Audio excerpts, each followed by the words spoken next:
compañeros, bienvenidos a este nuevo vídeo tutorial de nuestro curso de programación en VBA Excel y gestión de base de datos.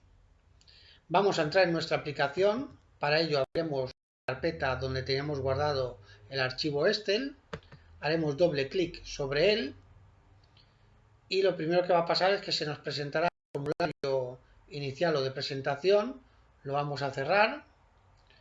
Pulsaremos sobre la ficha de programador y Visual Basic. En nuestro último vídeo creamos una función a la que llamamos contar registros, que lo que hacía era contarnos los registros que teníamos en las hojas de cálculo de nuestra base de datos. Para ello le pasábamos como argumento un dato de tipo string que hacía referencia al nombre de la hoja de cálculo a la cual nosotros queríamos contar los registros, es decir, o era dbLeaf, o dbGen, o dbFor. La llamada a esta función la hacíamos desde la función mostrar registro. La función mostrar registro lo que hace es presentarnos un registro en nuestro formulario principal que nosotros le pasamos como argumento. Entonces, esta función mostrar registro se va a utilizar durante una sesión que abramos de esta aplicación múltiples veces, ya que podemos hacerlo a través de cada uno de los botones de navegación, cada vez que pasemos de un registro a otro, a través del botón buscar. Durante esa ejecución de esa sesión vamos a ver o a utilizar muchas veces esta función mostrar registro. Dijimos entonces que quizá colocar la llamada a la función contar registros dentro de esta otra función no era el lugar más idóneo, ya que cada vez que nosotros ejecutáramos esta función también íbamos a llamar a la función contar registro, algo que era innecesario, ya que para contar los registros de cada una de las hojas de cálculo de nuestra base de datos era más que suficiente hacerlo una vez. Entonces os emplacé a que buscarais el lugar más idóneo para colocar la llamada a esta función. Lo primero que haremos será eliminarla de aquí con control X y vamos a tener que colocarla en un lugar anterior a la llamada a esta función. Recordamos que la llamada a esta función se hacía desde el formulario principal en su evento initialize. Habrá que ir todavía más atrás. Para ir más atrás nos vamos al formulario inicial. El formulario inicial es un formulario que se presenta una única vez durante una sesión abierta de esta aplicación. Entonces quizás sea el lugar más idóneo para colocar la llamada a esa función contar registros. Dentro del formulario principal tenemos tres eventos. El evento initialize, que se ejecuta cuando se abre el formulario por primera vez, el evento clic del botón entrar y el evento clic del botón salir. En uno de estos tres procedimientos es donde nosotros tendremos que colocar la llamada a la función contar registros. Está claro que colocarlo sobre el evento clic del botón salir quizá no sea el sitio más idóneo, porque ya que vamos a salir del programa no es necesario contar esos registros. Se podría poner en el evento initialize, pero una vez se haya ejecutado este evento tenemos la opción de volver a salir del programa. Entonces tampoco quizás sea el más indicado, ya que si salimos tampoco hubiese sido necesario contarlos en el evento initialize. Así que el lugar más idóneo será el evento clic del botón entrar dentro de su procedimiento, ya que entramos en el programa y entonces sí que es necesario contarlos. Así pues, quizás este sea el lugar más idóneo.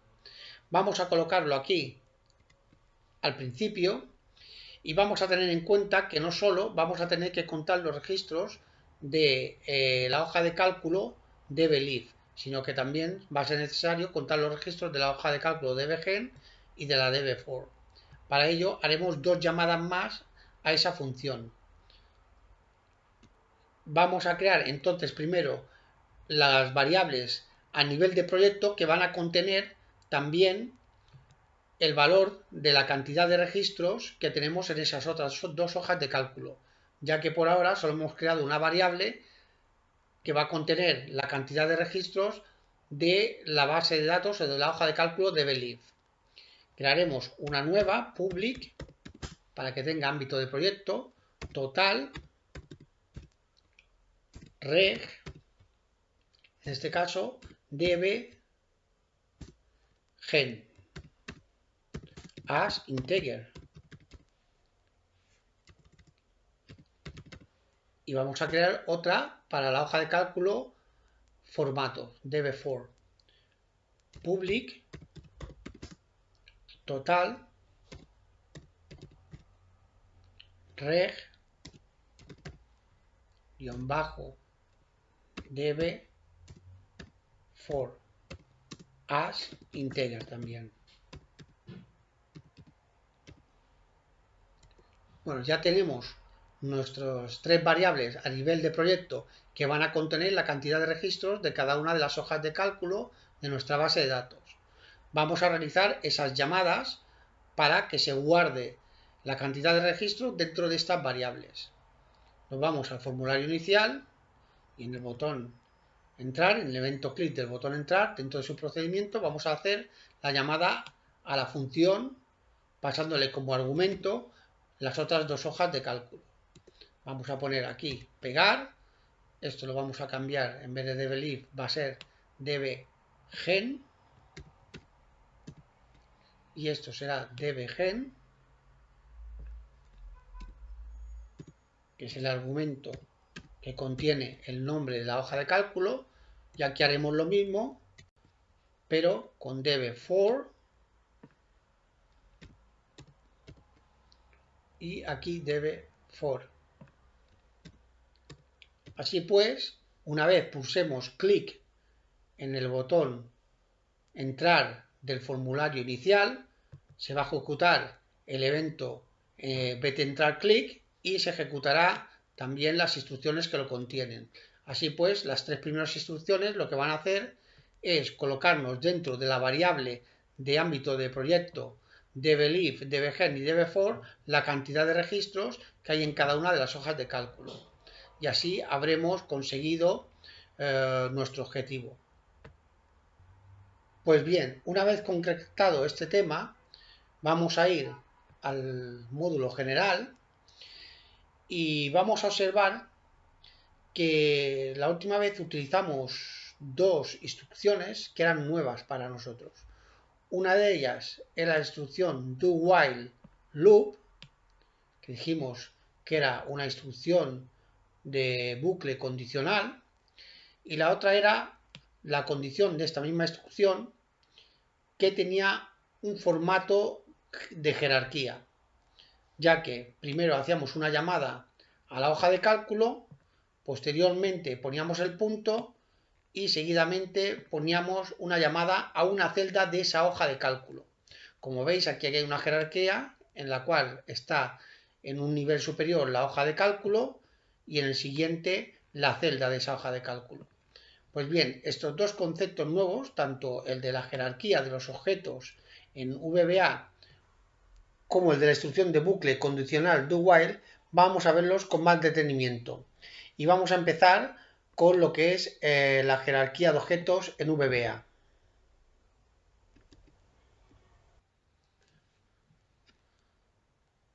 Tal como hemos explicado anteriormente, VBA es un lenguaje de programación orientado a objetos.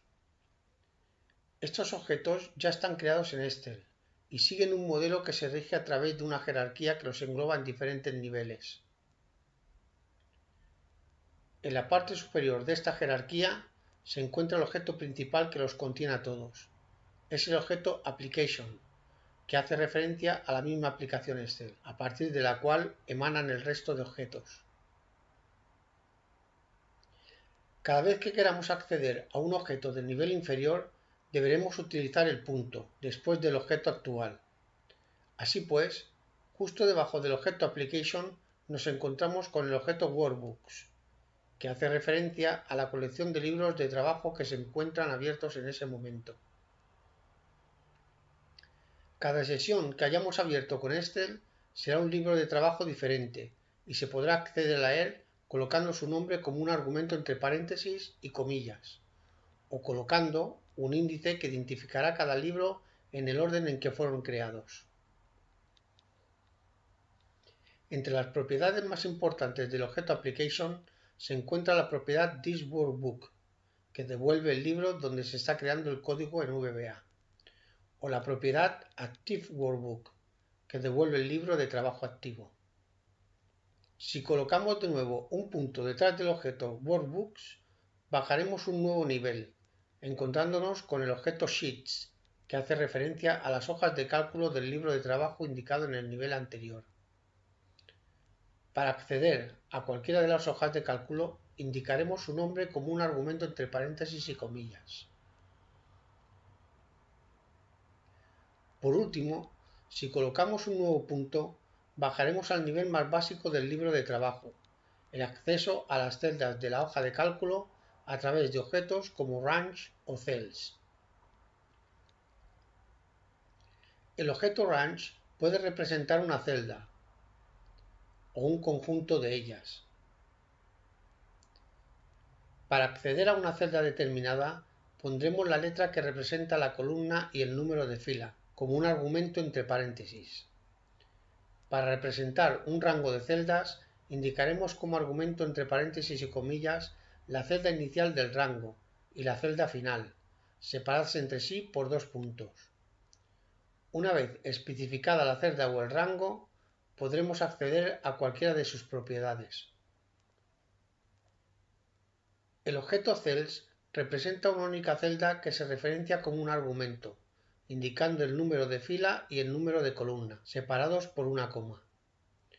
Una vez localizada la celda, se podrá acceder igualmente a sus propiedades.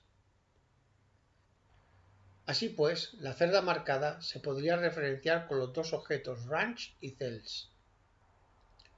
Aunque el objeto range es mucho más completo y legible que el objeto cells, este último es mucho más práctico a la hora de programar en VBA Excel, ya que los valores numéricos de sus argumentos nos permitirán acceder a diversas celdas realizando operaciones matemáticas a través de variables numéricas que representan filas y columnas. Como dato curioso, mencionar que el objeto range permite utilizar el objeto cells como argumento para referenciar un rango de celdas. Como resulta bastante tedioso escribir toda la jerarquía de objetos para acceder al nivel de una celda u objeto, VBA nos permite omitir todos aquellos objetos de nivel superior que se den como supuestos, dependiendo de donde se escriba el código VBA. Por ejemplo, si estamos programando dentro del editor de código de un formulario de un libro al que hemos llamado libro 1 y queremos escribir en la celda B2 de la hoja de cálculo hoja 1 el valor 6, podremos suprimir de la instrucción el objeto application, ya que accedemos a un objeto propio de Excel. También podremos suprimir el objeto thisWorkbook, ya que accedemos a una hoja del mismo libro en el que se encuentra el formulario, o sea, el libro 1. Sin embargo, deberemos especificar la hoja de cálculo a la que queremos acceder, ya que en libro 1 disponemos de 3 hojas de cálculo, y VBA deberá conocer a cuál de ellas nos referimos en el código escrito. Igualmente indicaremos el objeto cells o range, para que VBA también sepa en qué celda debe escribir el dato. Por otro lado, si tuviéramos abiertos dos libros de Excel, por ejemplo, libro 1 y libro 2, y desde el código del formulario userform 1 del libro 1 quisiéramos escribir el dato 6 en la celda B2 de la hoja de cálculo hoja 1 del libro 2, podríamos omitir el objeto application, ya que ambos libros forman parte de la aplicación de Excel, pero tendríamos que dejar indicado que queremos acceder al libro 2, ya que tanto la hoja de cálculo a la que queremos acceder como la celda que está contenida en ella se encuentran en un libro diferente al formulario donde hemos escrito el código. Como se puede entender, el objeto application se podrá omitir cuando trabajemos dentro del propio Excel, que será prácticamente siempre, y el objeto workbook se podrá omitir si estamos trabajando con un solo libro activo, que será la mayoría de veces. como por ejemplo en el caso de nuestra aplicación Mi Librería. Por otra parte, cuando vayamos a trabajar con un determinado objeto en numerosas instrucciones, podremos hacer uso de la instrucción with and with para ahorrarnos la creación de código innecesario, como podemos comprobar en el ejemplo descrito. Pues una vez que ya hemos visto la teoría sobre lo que es la jerarquía de objetos en VBA Excel, vamos a estar en disposición de entender un poco mejor la instrucción que hemos utilizado como condición dentro del bucle do-while. Y es que aquí hacemos referencia a una hoja de cálculo y a una celda de esa hoja de cálculo. Aquí veis que tenemos el punto de separación entre los dos niveles. Sin embargo, no hacemos referencia ni a la aplicación ni al libro de trabajo. Y eso es porque donde hemos escrito el código solo estamos utilizando la aplicación de Excel. Es la única aplicación en la que tenemos abierta, por lo tanto no hace falta señalarla. Y el libro de trabajo, pues tampoco, porque donde estamos escribiendo nuestro código dentro del módulo general, este módulo general pertenece al libro de trabajo Mi Librería XLSM y no hay ningún otro libro abierto. Por lo tanto, si no hacemos ninguna referencia a ningún libro, se da por supuesto que el libro de trabajo va a ser el mismo donde está incluido el módulo general, que es Mi Librería XLSM. Todo lo que escribamos como código va a ser referencia a ese libro y a sus componentes. Y es por eso que solo hace falta señalar lo que es la hoja de cálculo y la celda donde queremos comprobar el valor. Pues bien, a continuación vamos a ver la instrucción condicional de bucle do-while loop. Aunque hay varias instrucciones de este tipo, vamos a comenzar por esta que es la que hemos utilizado en nuestro programa.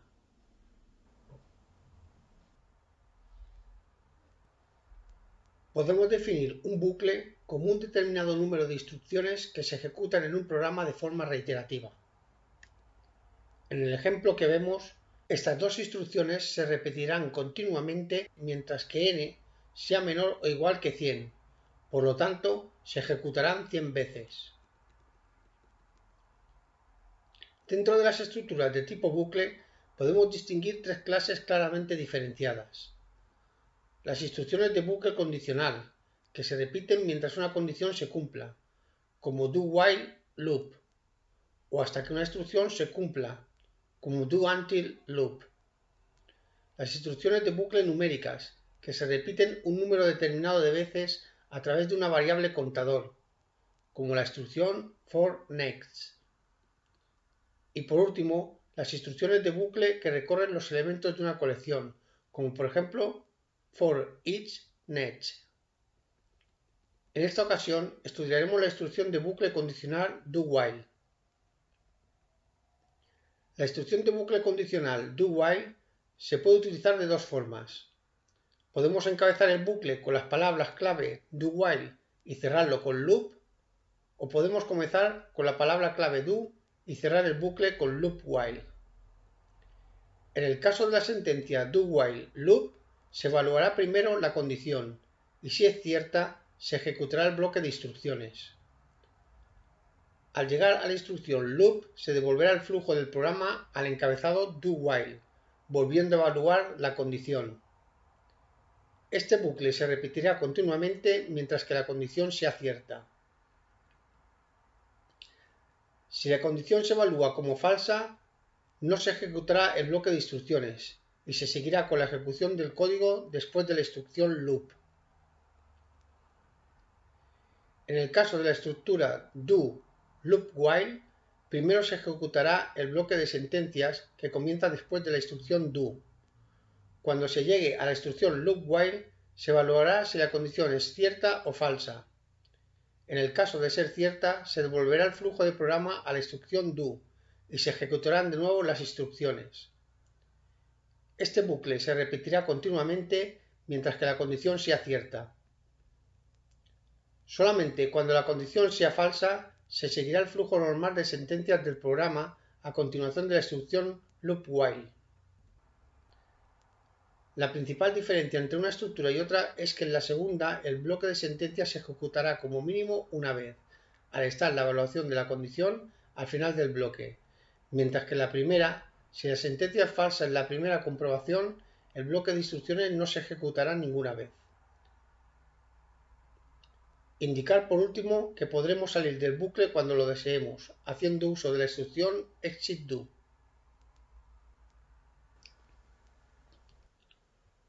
Una vez que hemos visto lo que es la instrucción condicional de bucle do while, no vamos a tener ningún problema en entender estas tres instrucciones. Bueno, esto es todo por hoy. Nos vamos a ver en el próximo vídeo, donde ya avanzaremos creando el código necesario en nuestra función mostrar registro, y también veremos una serie de reglas o normas en la escritura de VBA para que la escritura sea mucho más legible. Así pues, como he dicho, esto es todo por hoy. Nos vemos en el próximo vídeo. Hasta pronto, compañeros.